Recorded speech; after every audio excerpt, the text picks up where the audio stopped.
Time for the 49ers Rush Podcast.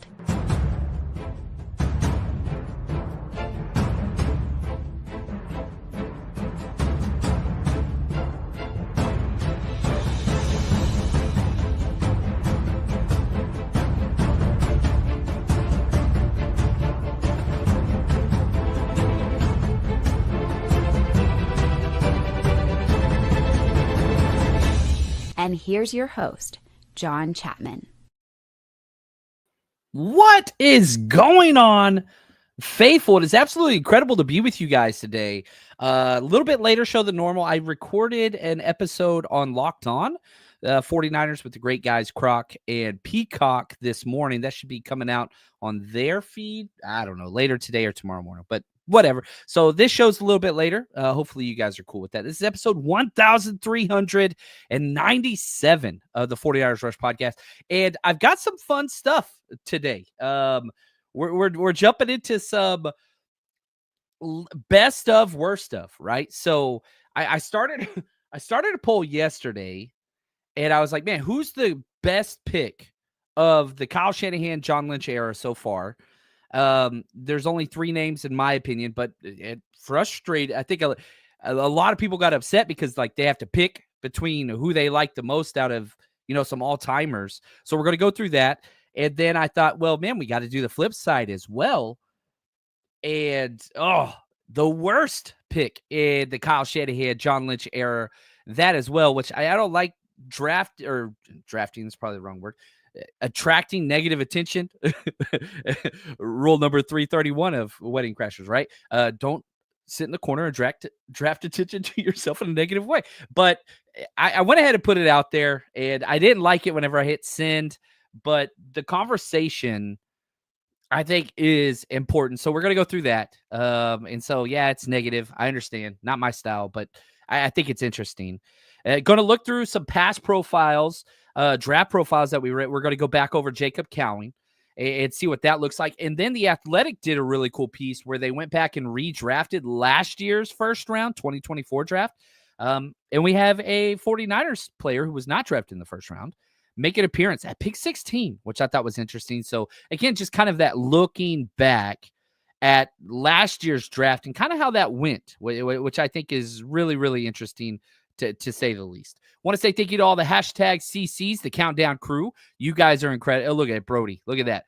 CC and also a quick hook 'em. Always welcome. What's up, Josh? Josh always working. This dude's a workaholic. I love you, man. You're the man, Josh. Glad that you are with us. Let's go. My man Yatsik in the house. I love it. I love it. I love it. The voice is doing well. I had to take 2 days off. This, I think Sunday, Monday, I didn't record. I still worked on, the draft party plans and setting all that stuff up. That's a constant endeavor, which I'm excited about. But the voice is doing good. We'll see if it can last, which I'm not too worried about. Look at this. Nick Scorton overall, says Josh. I like Nick Scorton. I like Nick Scorton. I love it. I love it. Look at this. Johan, all the way from the Irish faithful. That is awesome. That is awesome. And Lori, did you hear about a Niners suspension that came down today? Yeah. Our international player pathway program, Isaac Alarcon.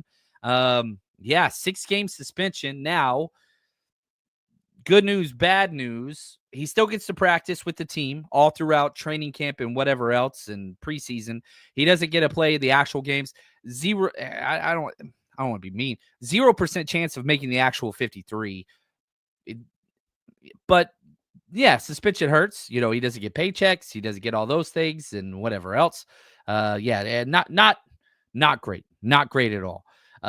So anytime a player gets suspended, that's a bummer. That's a bummer. What's up, David, my man? And shout out, man, I got to do this. Our executive producers, David Gill, 49ers Shorts 365, and Corey Robbins, they make this happen. They make this happen. Look at this. Pick Banks at 11. I would. But yeah, I don't think that they will. But I would. What's up, Joel? I thought you would appreciate this late show all the way in the Philippines. Appreciate you, man. Appreciate you. Right here, did the A&M coach said he'd take Scorton over Stewart? Ooh, I have not seen that, but I'm a Longhorn. I'm not tracking, what is said or not said. So I'm going to set up a search. Let's see here. Did Texas A&M, I hate type this. So anyway, I put this in there. I'll see if something comes up. But I did not see that, but I wouldn't be shocked. Yeah. They're not close to me. I have Scorton as a top second round player, like one of my top second round players. Like, and then I've got Stewart bottom second round player. Like, yeah. And one of the questions that has been put out there, or do a face palm mock draft, kind of like how I felt when they drafted the kicker.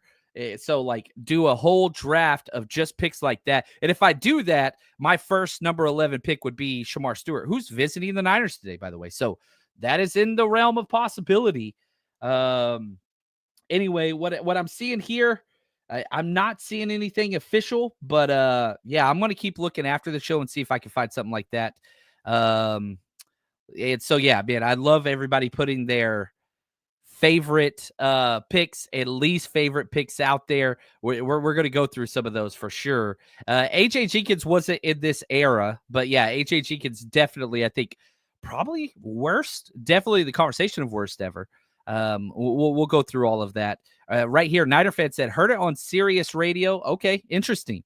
Yeah, Scorton makes sense. I would take Nick Scorton 10 out of 10 times over Shamar Stewart. The athleticism and all those things, that's great, man. I want football players. I want football. He's not to say Shamar Stewart's not a football player, but like he's an athlete who happens to play football. And so like a lot of times whenever those wide receivers come out and run like 4.2s and 4.3s and get drafted early, like a lot of them are just track guys who happen to play football. I don't want those guys. That's not desired. And I see that with Shamar Stewart. And people talk about, man, he's so good against the run. Mike Green's better against the run than he is. And he weighs, what? I don't know, 30 pounds less? Like 4 inches shorter? Doesn't matter. Like, I'll take somebody that has awareness, IQ, can diagnose plays. That dude is just big, strong, fast, and runs straight head up into every single person that's ever blocked him, has no clue what the play is ever. I'm out on that one. I'm completely out on that one. Anyway, yeah. Anyway, somebody's going to take Shamar because of his athleticism. There are traits draft teams like the Colts and the Jaguars used to be. We'll see what they are now. Now they've got the Rams GM over there, so probably not a traits based team. But yeah, so we'll see what that is now. So let's dive into this. Now, let's start with the best picks of the Shanahan-Lynch era, and let's get rid of some of the guys that are honorable mentions. There's only 3 that I think can make a case for best, draft picks ever. Mike says best pick is Bosa. I didn't even count Bosa because he was the number 2 overall pick. Everybody knew what he was. That was simple. I remember there were people telling me, should have been Quinnen Williams. Should have been. Quinnen Williams, damn good player.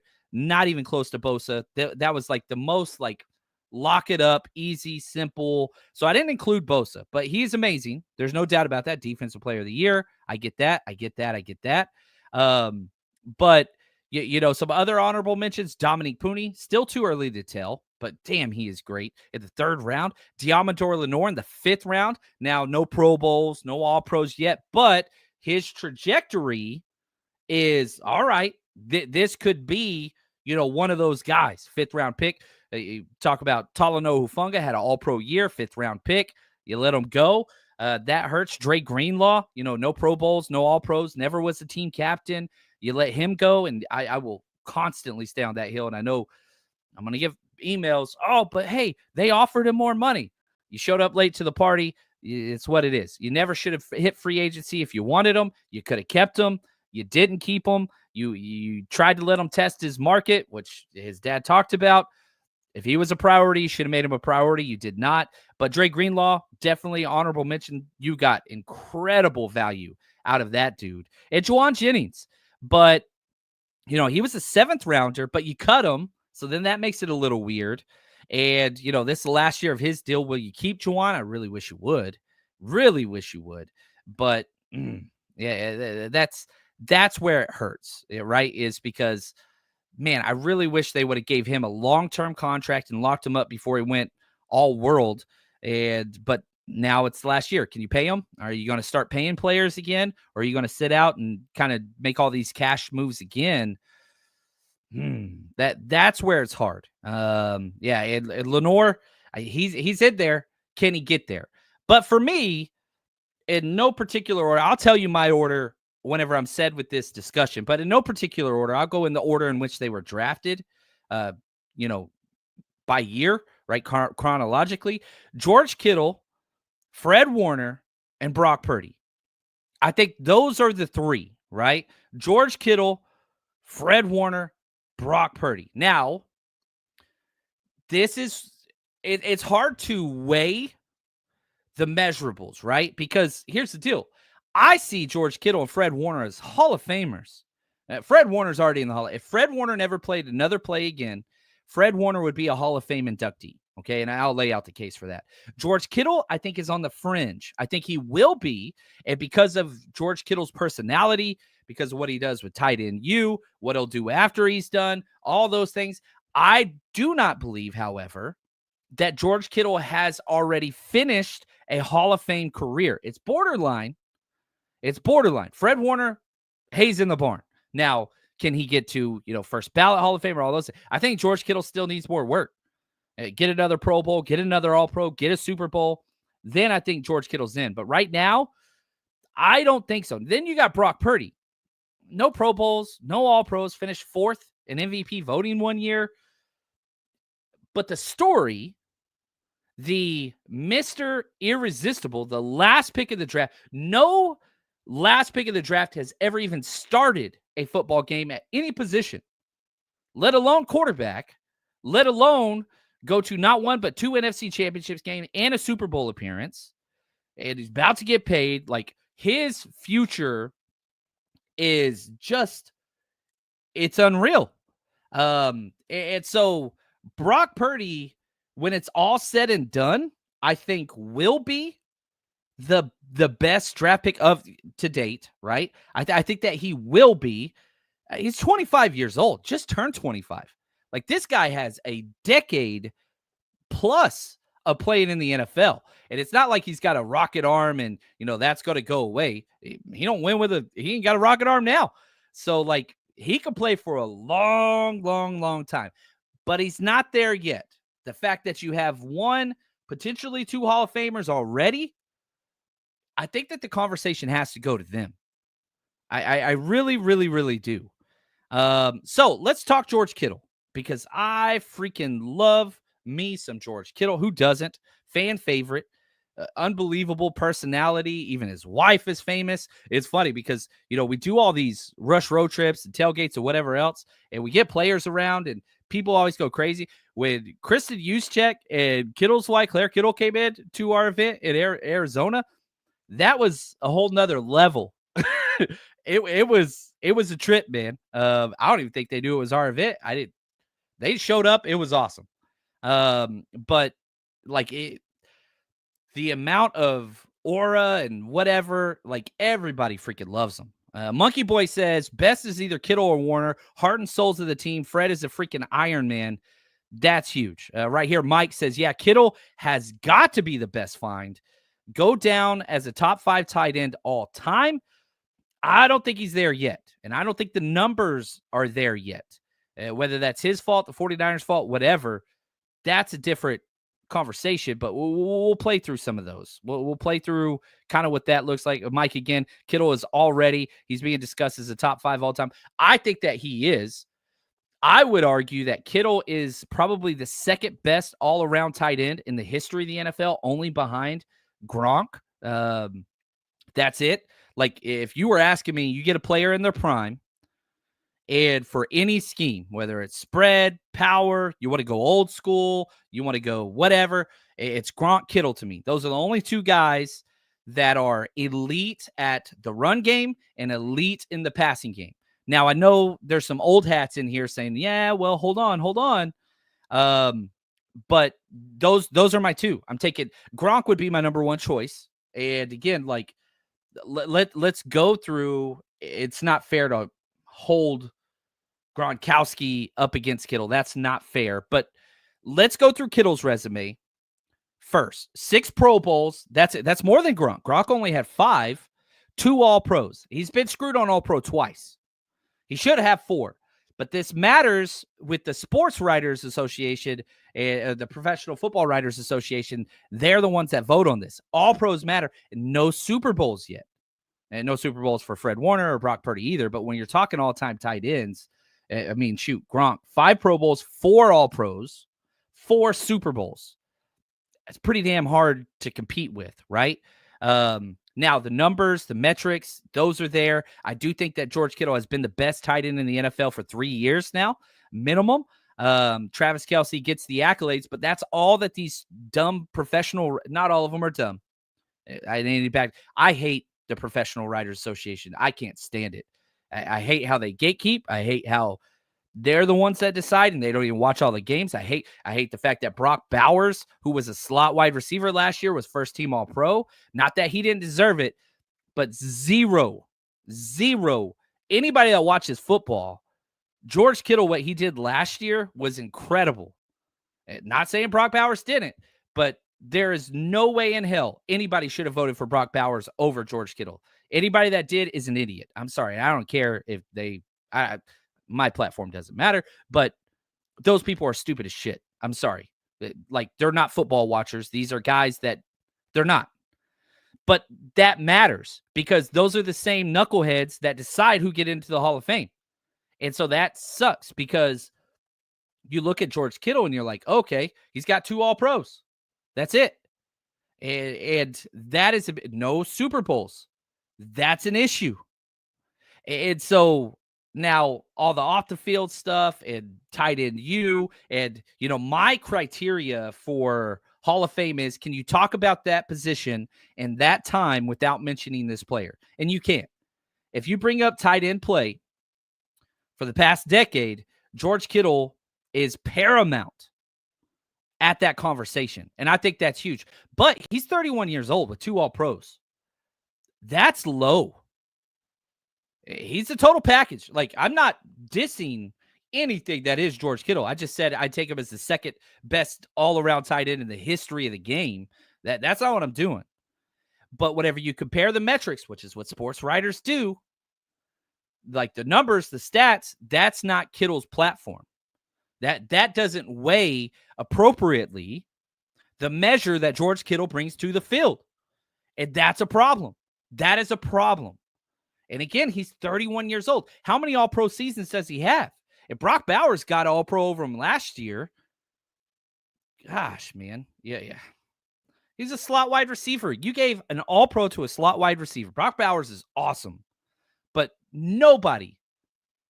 Oh, man, that pisses me off so much. Right here, Ben Alai says, Kittle spent the prime of his career with the rotating carousel of quarterbacks. Yeah, Nick Mullins, C.J. Beathard, like Trey Lance, Jimmy Garoppolo, Brian Hoyer. I mean, you can go on and he's dealt with some issues. And so, whereas Gronk has only caught passes from one quarterback ever, and that's Tom Brady. Yeah, I think that is a very, very important thing to bring to the table. There's no doubt about that. And comparing it's hard. And then you could, do the Jerry Rice thing. That dude had Steve Young and Joe Montana, throughout most of his career. But then you see what he did with Rich Gannon at 40 plus years old. Then it's like, okay, all conversations need to stop. Jerry is Jerry. That's what it is. But that is a problem for Kittle. So how many All-Pros does Kittle have left? Maybe 1. I hope more. But let's just be honest. He's 31. Now, you look at his Pro Football Hall of Fame kind of monitor score over on Pro Football Reference. He has a 42.3. Okay, well, what's that mean? That's 25th out of all tight ends ever. So when people say, okay, he's a top 5 tight end, he doesn't have the score, which measures Pro Bowls, All-Pros, championships, leading the NFL, receivings, touchdowns, all these different things. He doesn't have. Listen to the players that he's behind. Ben Olsen, you got to wait for him to get in. I'm sorry, Greg Olsen. Greg Olsen's going to get in first. He's way ahead of him. Ben Coates, Jimmy Graham, Jason Witten, Gronk, Kelsey, like none of those guys are in yet. So there's a logjam at the tight end position. I mean, he's not getting ahead of Gronk, Kelsey, or Greg Olsen. And again, I would take Kittle over a lot of those guys. But man, you look at the stats, Greg Olsen has 60 touchdowns, Kittle has 45. Greg Olsen has over 1,300 yards more than him. You know what? Like, that's the problem. That is the problem. Now, Greg Olsen never had an all-pro season, but the stat watchers are important whenever it comes to this stuff. So, like, I just think that there's a log jam at the tight end position. That's what I don't like. I don't like there's so many guys not in the Hall of Fame that are ahead of him. I think Kittle gets in, and I think he will get in. I think he needs more. Now, he's ahead of Keith Jackson, Zach Ertz, Jay Novacek, Brent Jones, Vernon Davis, Dallas Clark on that Pro Football Hall of Fame scale. He's just got to get more accolades. He gets another Pro Bowl, another 2 Pro Bowls. I think that's huge. I really, really do. And again, I really hope that, people aren't taking this as I think Kittle's amazing. And yeah, here's the problem, Niner fan 57. Do those scores include blocking? No. And guess who votes on all of this? People that do not watch film. I'm sorry. That's what pisses me off so much whenever you get to MVP voting, player of the year voting, offensive, defense, whatever else, rookie of the year. They don't watch film. These are writers. That's not a bad thing that they're writers, but they do not watch all 32 teams play. They might have it on Red Zone. Yeah. Anyway, I'm not calming down, David Wallner. I'm passionate about this. And I do believe that the extras are always beneficial. You'll see a lot of the legends go work at NFL.com or NFL Network, and that bumps them up into the Hall of Fame. And you see it all the time. Not saying they don't have Hall of Fame careers, but if you're on the fringe, what you do after the NFL matters. You have to be seen. You have to be relevant, and that pushes the sports writers. I'm so anti-sports writers and being involved in this, but that's okay. But I do think you brash national tight end will get him in. Those are huge positives. Huge. And he created that. Jimmy Garoppolo came up with the idea. And then, of course, he ran with it. It's Vince says, Kittle needs a ring. Tight end U is pretty influential. Can contribute to that. I think it will too. 1,000-yard seasons. Olsen had 3 and Kittle had 4. I'm not saying I'm taking Greg Olsen over Kittle. That's not what I'm saying at all. But I am saying Greg Olsen's one of the best play-by-play announcers, and he is 100% at the forefront of every single Sunday, and he has the stats. I'm just telling you, unless Kittle gets 2 more All-Pros or 2 more Pro Bowls or a championship, I think Olsen gets in ahead of him. I'm not saying I agree with that, but when was Greg Olsen's last year? 2020. So he's going to be eligible next year. And so here's what George Kittle needs. And again, there's a big difference between being a first ballot and getting into the Hall of Fame. Like Gronk, first ballot. Kelsey, first ballot. Witten, he retired 2020 as well. So what's going to happen is those years are going to start to pile up. And you're going to have Witten, you're going to have Jimmy Graham, you're going to have Greg Olsen, and Zach Ertz, if you want to put that in there. Like, those guys are going to start to build a little bit of a logjam at that position, and that's what I don't like. That's what I don't like. And the injuries, injuries have been huge, and he's been overlooked. Take that for what you will. Brash says, I'm an Antonio Gates guy. I love Antonio Gates, and obviously he's already in the Hall of Fame. You don't put Antonio Gates in the best all-around tight end category, right? You don't put Kelsey in that. You don't put Tony Gonzalez in that. You don't put those guys in there. The best all-around tight ends are, Shannon Sharp, Rob Gronkowski, Jason Witten you could put in there, Kittle, like the guys that could do it all. You have your basically slot wide receiving tight ends, not knocking them. But again, what do you want, right? I love Kittle, and I think that he gets in. I want him to be a first ballot. I don't think he's there yet. I really, really don't. Now, let's jump over to the Fred Warner talk. different story. Okay. 4 Pro Bowls, less than Kittle, 4 All-Pros. That is the difference. And he's only 28. He's 3 years younger with twice as many All-Pros already. It is certified as the best linebacker in the NFL for 4 consecutive years. There's no conversation. There's no conversation out there. Like, you could debate Kittle versus Kelsey. You cannot debate any linebacker right now over Fred Warner. You can't. When he was healthy before he fractured his ankle last year, dude was defensive player of the year, like in that conversation, played through a fractured ankle, has missed 1 game his entire career, is only 28, and his Hall of Fame monitor scores 53.3. 11 points over Kittle already, and he's played 1 less season. He's 35th amongst linebackers. Listen to the guys that he's ahead of. Dave Wilcox, Clay Matthews, Levante David, Willie McGinnis, Mike Vrabel. He's ahead of all those guys. Like, his competition is different. And whenever you look at linebackers that are ahead of him, man, like, there's no like recent guys. Navarro Bowman's ahead of him. It's going to take Navarro a while to get in. He'll get in. My favorite player. My favorite freaking player. I love Navarro Bowman. You got Bobby Wagner, who's still playing, and Bobby Wagner is a 112 Hall of Fame score twice. But Bobby Wagner has 6 All-Pros, 10 Pro Bowls, and a championship ring.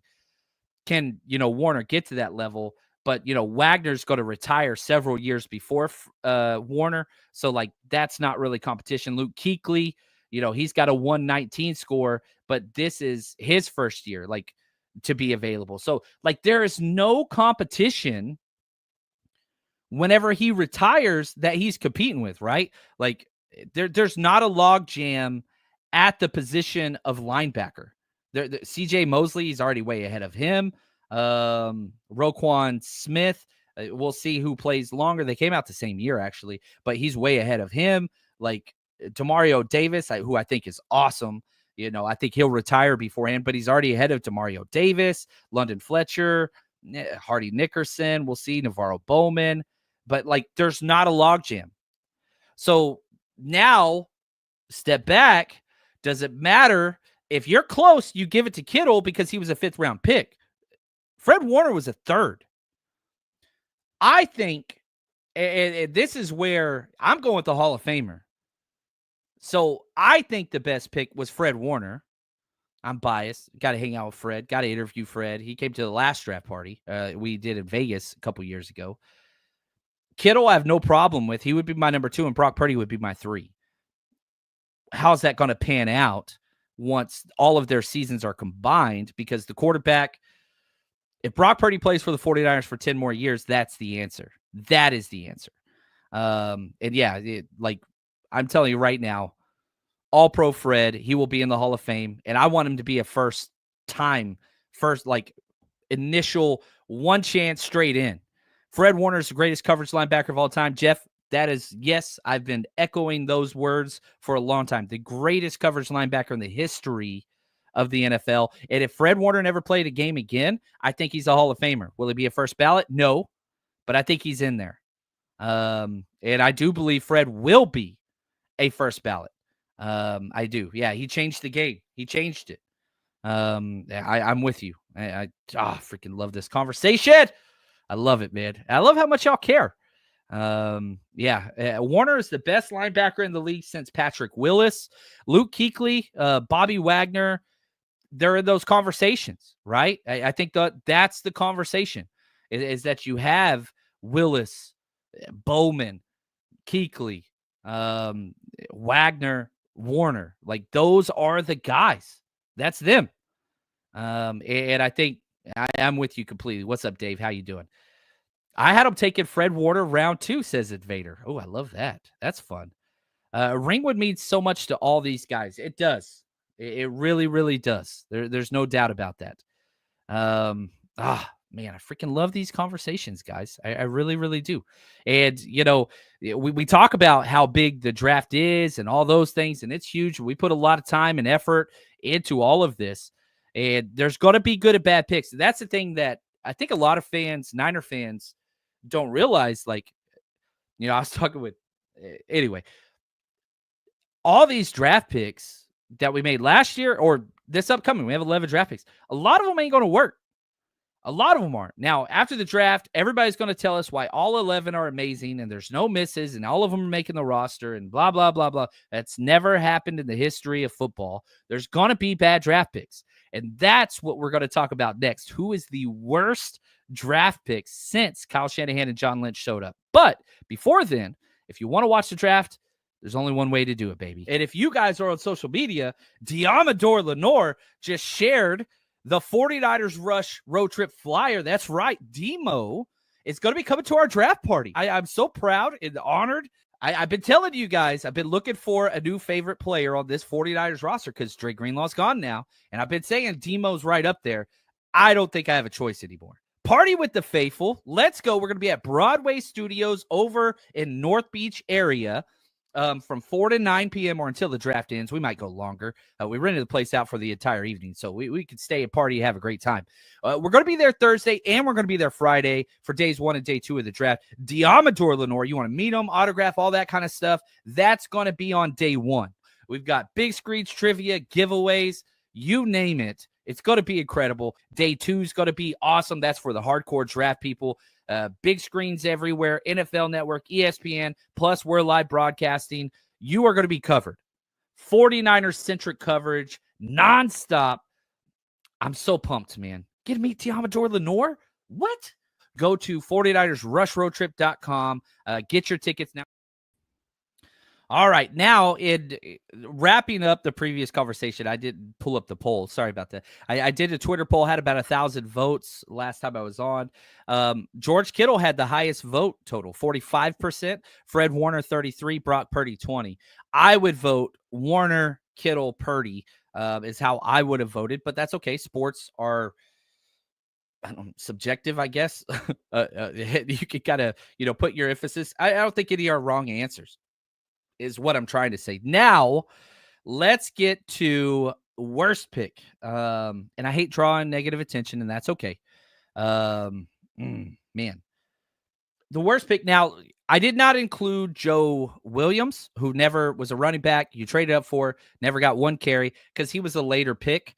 But he could have been. Didn't include Trey Sermon, Ty Davis-Price, Cam Latu, all those guys that just never contributed in any way, shape, or form because they were later picks. The only later pick I included in the 4 worst picks since Shanahan and Lynch showed up is Jake Moody and he's still on the team. And, maybe he turns around and becomes the greatest 49ers kicker of all time. I don't care. He still is awful because you don't spend a 3rd round pick on a kicker ever. There was never, ever a time in the history of football that has been worth it. I don't care if he was the best kicker ever. It's not worth it. There's no value ever in drafting a kicker or a punter ever. I almost put Mitch Wisnowski on there too, because again, those are 2 of the dumbest selections in the history of 49ers football. Again, we just talked about Hall of Famers, best at their position being drafted in the 3rd round. You took a 3rd round kicker. Hall of Famer tight end, one of the best ever. You took in the 5th round. Instead, you took a punter in the 4th. Like, dumb as shit. I'm sorry. I cannot ever get over how stupid it is to draft a kicker or a punter ever, let alone in the 3rd and 4th round. Stupid as shit. I'm sorry. Dumb. People should have been fired. Get them you should not make grown-up decisions if you're drafting a kicker and a punter in the 4th round. And for those of you that are like, well, they didn't know it's all they needed. Look at the damn roster now. Right? Congratulations. You have the highest drafted kicker and punter in the NFL on your roster currently, and they both are terrible. They're both awful. Sorry. My vote for worst pick ever is Jake Moody. I understand I'm in a minority in that. I don't give a damn what Al Davis did. That was stupid as hell with Seabass as well. And they almost cut Sebastian Janikowski a year later because of how bad he was. Still not worth it. Don't care. It's dumb. It's ignorant. It's stupid. A lot of people said Javon Kinlaw. I completely disagree with that. Now, the problem was everybody saw Kinlaw as a DeForest Buckner replacement. Wasn't. But you did get 2 good years his rookie year until he got injured on that pick 6, which I assume is where he got injured celebrating. And then the playoff run in 2023, he was the best defensive lineman you had on the team all the way through the Super Bowl. He was the best, outplayed every defensive lineman, including Eric Armstead, including Nick Bosa, including $20 million guy, Javon Hargrave. Javon Kinlaw was better than all of them. And so I know people already had their minds set on him, and I understand that. And now you're looking at him making $15 million a year. Like, yeah, did he live up? Did he replace Buckner? No, he did not. But you at least got 2 good years out of him. I do not include him in this conversation. Reuben Foster, he got 6% of the vote. You know, the off the field stuff, the injuries, man, his highlights were so good though. But yeah, that was huge. You got basically nothing for him. Solomon Thomas is second with 12.8% of the vote. And it's Solomon Thomas also, he's had a decent career. I think he's on his 5th contract. Like, he's a great locker room guy. Walter Payton Man of the Year nominee, whatever. Everybody loves him. It's just he never lived up to the number 3 overall pick. The fact that Mahomes was there and you didn't even scout him, that's huge. Thanks, Kirk Cousins. That's why that pick hurts. But even if you just look at the production or lack thereof, that Solomon Thomas, I wonder how many. Let me pull up how many sacks. And again, I don't like considering sacks as, you know, the basis of if this is a good or a bad player. But yeah, he had 6 sacks with the 49ers. Like, that's terrible. Before he tore his ACL in 2020, then he was out the window. Now he's got 18.5 career sacks. All of his best years have been away from us, which is problematic. He's had 3 years. His best 3 years were not with the 49ers. Take that for what you will. But yeah, Solomon Thomas needs to be involved because of what he cost you. And he was productive. Like, he wasn't a bad player. The 49ers put him in the wrong spot to start. And then you finally figured it out, and it was like, oh, he's just a situational pass rusher. That's what he is. Okay, cool. Not the 3rd overall pick. Josh says, you know, Solomon was productive, but nowhere near a first-round talent. And, you know, the number 1, and by a wide margin, the vote, 73% said Trey Lance. And I 3 first-rounders with a 3rd, what you got out of it. Yeah, you're talking about draft value put in, never got anything back. You got a 4th rounder, which turned into Malik Mustafa, which I like that, but still, no. So I get Trey Lance being the worst. The only issue I would say is you swung for the fences and missed. What if Trey Lance was Josh Allen? He wasn't. Might not even be. I think he got signed in the NFL by somebody, but like, he wasn't. But at least you swung, right? Like, if you traded all of that for Mac Jones, who is better, just never had a ceiling to him. Like, Mac Jones is exactly what we thought he was. Trey Lance, there was a chance. And so I like the fact it was a terrible pick, terrible, but at least you swung, right? And so I like that. And so, like, a part of me that makes the Trey Lance a little bit more like, all right, is everybody sucked after him. Whether you wanted Mac Jones, Justin Fields, probably the best out of that list. But, like, do you want Justin Fields to be your franchise quarterback? No. Mac Jones? No. Like, even if you would have made that trade and you got Trevor Lawrence, still no. Like, no quarterback in that group, right? Like, has been worth a damn. Trevor Lawrence is good and he's got the tools, but, like, golly, man, his decision-making process and lack of accuracy. I get the big body. I get the strong arm. I get all those, and the highlights are great, but man, you watch the tape on any of those quarterbacks. Ugh, gross. And then the BYU kid, terrible as well. And then people always come back like, man, you could have had Micah Parsons. Micah Parsons wasn't on the board. Wasn't even on the board. Like, I guarantee, I would bet everything. Micah Parsons, it's funny because when we talk draft picks now, we talk like Mike Green. If you put Mike Green's off the field issues next to Micah Parsons, Mike Green is a goddamn Boy Scout compared to Micah Parsons. Micah Parsons, you look into his past, it's awful. It is terrible, the things that guy did. Now he's a Dallas Cowboy, or he was going to go to the Chiefs. Niners weren't going to draft that guy. And so, like, again, this is not me advocating for Mike Green. I'm just saying those are two categorically different character issues. And like, oh, gross. Just you spend time. I'm not going into it. I don't. That dude, he's a great damn football player, no doubt about it. Anyway, so like Trey Lance is the winner. I agree. I would vote Jake Moody. And I understand it's a third-round comp pick that you missed. I don't give a damn. That was gross negligence of the highest degree.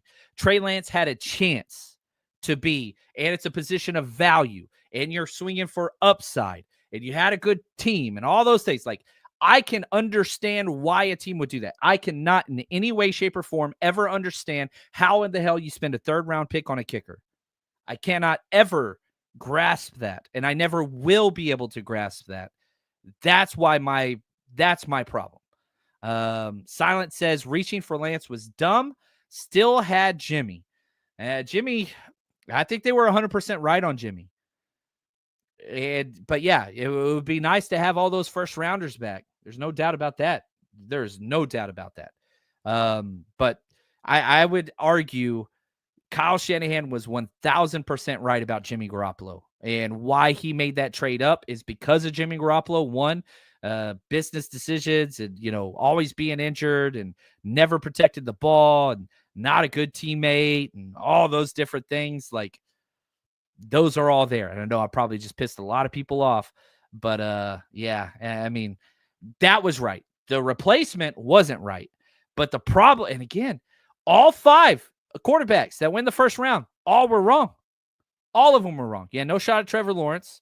Zach, the BYU kid, you didn't have a shot at him. Trey Lance, Fields. If Fields was the third pick, it was Trey Lance, then Mac Jones, then Justin Fields. Like, you just got it wrong. You got it wrong. And yeah, they would have been better improving the rest of the team. You are exactly correct.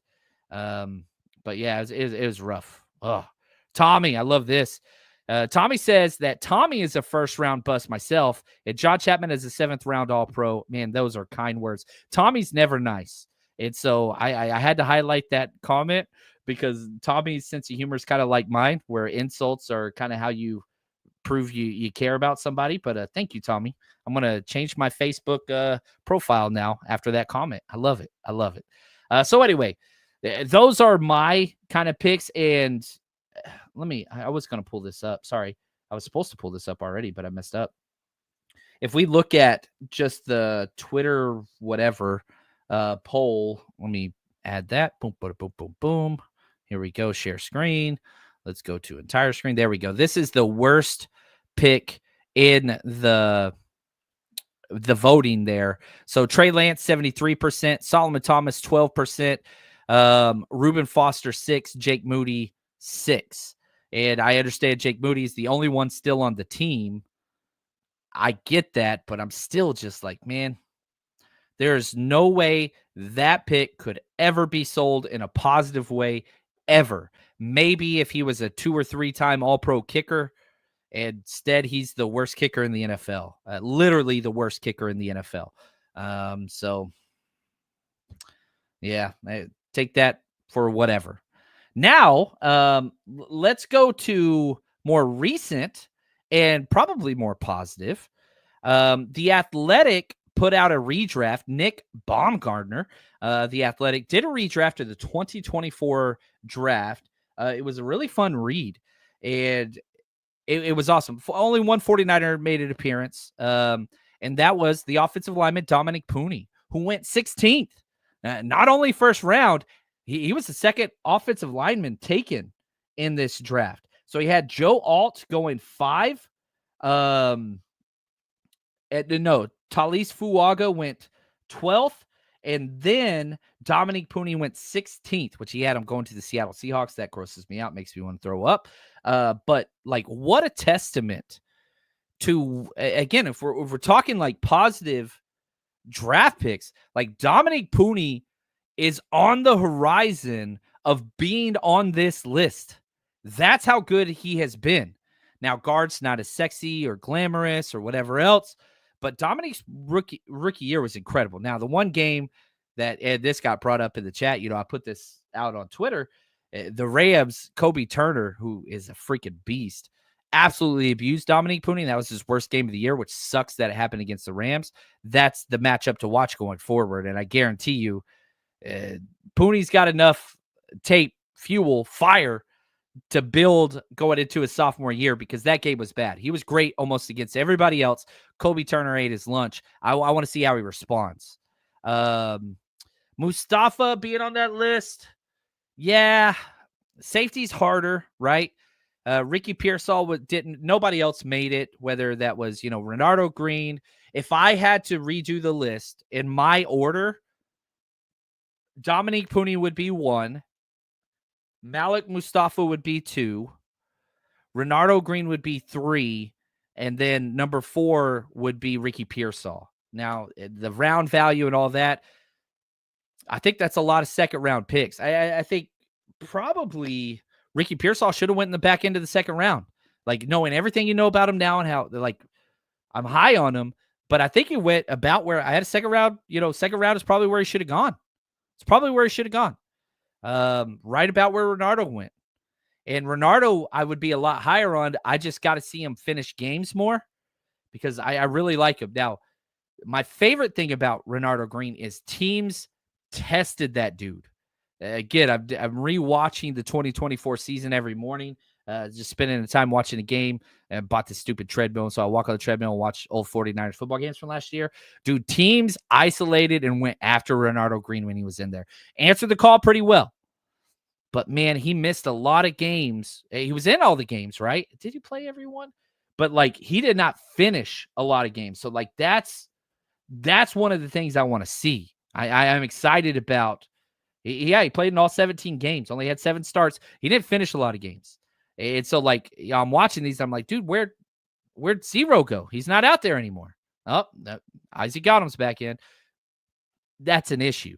And so the potential of those 4 is huge. Now, you can throw in Isaac Garendo. We'll have to see. We need some steps up from Isaac Garendo in regard of vision. And can he start to see the mistakes, the fumbles, all those things? But, man, the upside on Garendo, it's there. It is there. It is there. And so I'm excited to see those 5 guys. Dude, that is a draft freaking haul, man. Pearsall, Pooney, Malik, Renardo Green, Garendo. Oh, like, dude, that is spicy. And if you can do another year of that this year, that would be huge. Now, you have Jacob Cowing. You have Tatum Bethune. Those are the only other 2 picks that are on the roster. Where can they get to that point, right? Now, here is my Jacob Cowing draft write-up last year before the 49ers drafted him, right? And, Cowing showed up in 15 games, but he was just a punt returner. Like that was it. He had that one, 50-yard catch, and then didn't get a target for, I think, another 6 weeks, which was ridiculous. But here's my write-up of Jacob Cowing before the 49ers drafted him. 5'8", 168, 23 years old, productive but tiny. Caught a pass in 57 straight games, never missed a game in 5 years. Niners love that. Put more effort into blocking than most 200-pound wide receivers in his class. Cuts on a dime. Probably a slot-only player, but his speed and release means he could play outside in today's NFL. Tough gadget, returner at worst. And I think that's kind of, that floor has been established and checked, right? Gadget guy, returner at worst. Like, he's a good punt returner. The only time that he lost the ball is when Darrell Luter Jr. had no awareness whatsoever. And Brian Schneider, the worst special teams coach this decade, never adjusted. You cost your team the Super Bowl, dude. Pay the freak attention when you're the cornerback on punt return. Pay attention. And did it not once, not twice, but 3 times without ever getting corrected. Thank you so much, Brian Schneider, for being a jackass. But anyway, like, the players got to learn. He never did. Anyway, back to Jacob Cowing. screen hitches, quick outs is all he ran at Arizona, but he can run the full route tree. He has the ability, just has to learn and practice it. You just have to be okay with his size. Greg Dortch was my comp for him, and I kind of feel like we nailed that draft right up. His problem with getting wide receiver snaps, and Kyle Shanahan said this, like he's got to earn more playing time. He's got to earn more playing time. And man, misalignments, had some holding calls, blocking, like it's a lot there. And the wide receiver position for the 49ers is one of the most advanced in the NFL. And so going from Arizona, where again, it's kind of that spread, air raid, whatever, you're not running the full route tree. You've got to learn all the positions, and that's hard. So can he take that jump in his second year? We'll see. But at worst, you have your punt returner and you have wide receiver depth with speed that can go over the top. I think the slot is where he will find himself eventually, but he's got to learn some of that stuff. Kawachipto says, yeah, he just never learned the playbook.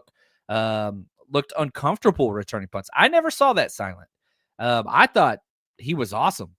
I really thought Jacob Counter was not amazing, but dude had no turnovers besides the time Luter caused him to fumble and hit him before the ball got there.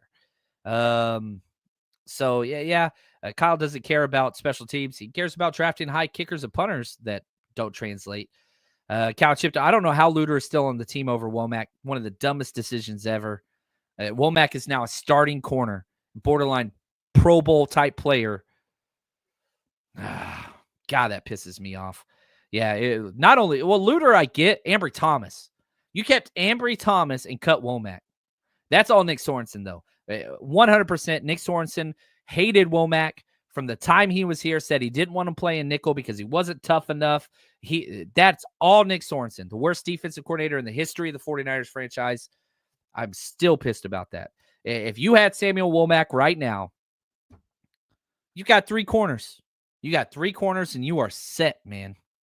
Stupid Nick Sorensen. God, he was so bad. I'm telling everybody how bad he was the whole time. Everybody's like, oh, just give him a chance. He's going to get better. Oh, and like, I know I am positive to a fault. And I've been told that my entire life. And I don't want to change that. But sometimes whenever I'm negative, especially on this show, people get real pissed off at me. And so whenever I come out and I criticize a coach or a player, guys, I'm doing it because of tape, and I'm doing it because of what I saw at training camp and practices. Like, that's just who I am. I'm not going to, how do I say this? I'm not, I'm not a blowhard. I'm not going to say takes that I don't give a shit about. I'm going to say so because I believe it. And because the film, does that mean I'm right all the time? No. But I'm not one of those people that's going to stand up here. I'm not phony. I can't be phony. I'm going to say what I believe. And what I believe is football driven. Whether I'm right or wrong, that's there. And for everybody telling me Shanahan knows better, which he does, he's way smarter than I am at football, and it's not even close, and I'll never be on that level. But I also didn't draft Jake Moody at number 3. I also didn't give a special teams coordinator job to Brian Schneider and let him keep that job for 3 years after being total trash. I also didn't hire Pet Rock as a defensive coordinator and stay with him even after we were not even in the playoffs. I didn't bring in Devondre Campbell, who had major character red flag issues already, and play him over D. Winters even after the 49ers were eliminated from the playoffs. I am not a decision maker or anywhere on the realm of the 49ers front office. I love Kyle Shanahan. I'm thankful he's the coach of the 49ers. But to say you can't criticize some of these moves after we just talked through Solomon Thomas at 3, after we just talked about Joe Williams and drafting a kicker and a punter in the 3rd and 4th round, come on, man. Like, criticism is allowed. Yatsik, I am no bootlicker, nor will I ever be. I purposefully have turned down jobs because I don't want anybody telling me what I should and shouldn't say. And yeah, this is football. It's fandom and whatever else and cool, whatever else. I am not the guy that is going to sit idly by and say things that I don't believe in or bite my tongue. I'm terrible. You can ask my wife. My wife's family is incredible for the most part, but there are some members of the family where I cannot be myself around them. I just don't go around that family. If I have to walk on eggshells, get me the F out this room, because this ain't going to go well for anybody. And I'm not the type of person that can say something that I don't believe and act like something else. I can't do it. I just can't do it. Lee, right here, 6-11, please stay positive. I'm positive about the 49ers' future, but I'm sorry if I'm critical of certain pieces. And I know it rubs people the wrong way. It's your team. Love your team. I would implore you to be able to hear conversations about both sides, why things are good and why they are bad, be able to filter through that information and come up with your own opinion. Do not agree with me. Gosh, please don't agree with me. And whenever I criticize a player that you're super high on, man, go watch some tape, go watch the games and disagree with me. That's awesome. My job is not to convert anybody. That's how I'm here. My job is to build a better community. That's why we do the draft parties and all that stuff, and the Patreon and the Zoom hangouts and all that stuff. Build a community and help people have more fun being a fan. Sadly, sometimes I'm going to put out negative takes on players, and people are going to come at me. That's cool. Coaching background, that's exactly what I was as a coach. That's what I'm bringing to this. So, oh, man. Lid Dog, if you're not honest as a coach or host, then why should anyone listen? The truth hurts. Thank you. I appreciate that. Dang, John, I get the smiley faces here. Silent, thanks for the super chat. They overweigh scheme fit, miss out on a lot of good players. That is true. And again, if you thought Solomon Thomas was the worst fit, this is the result. This is the result. You go get guys, Akello Witherspoon, that are not scheme fits, and you say that they're good players and will make them fit, and they don't fit. That's why the 49ers draft board is what it is because it's marred by past draft scars and the Trey Lances with no experience, the Reuben Foster with off-the-field injury concerns, Javon Kinlaw injury concerns. That is why the 49ers draft freaking Ricky Pearsall at 31, because they're like, okay, he's got experience. He's a perfect scheme fit. He's never been hurt. He's got no character issues, and he fits what we do. All right, we're going to take him a full round ahead of where he should go. And they didn't miss. They didn't miss. And so what I would say, be ready for more crazy, because I do not think that the 49ers after the 2024 draft, which they nailed it, they got 5 contributors. That's rare in a draft.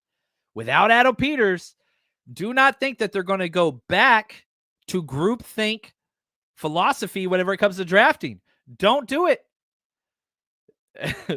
Can't do it. Won't do it. I want winners. I love it, man. Can't do it. Won't do it. Off topic, but did you discuss the last Brugler mock? I haven't looked through it all the way yet. I need to do that. I haven't done that. I'm working draft stuff right now, getting that draft party together. So I apologize. That's on me. But yeah, I'll look through that and we'll talk about that on the next show.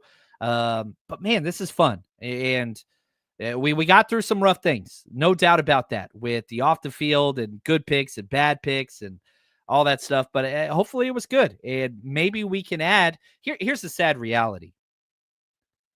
The 2024 draft will be filled with hits and misses. You're going to have some terrible draft picks in there. You're going to have some Jake Moody's.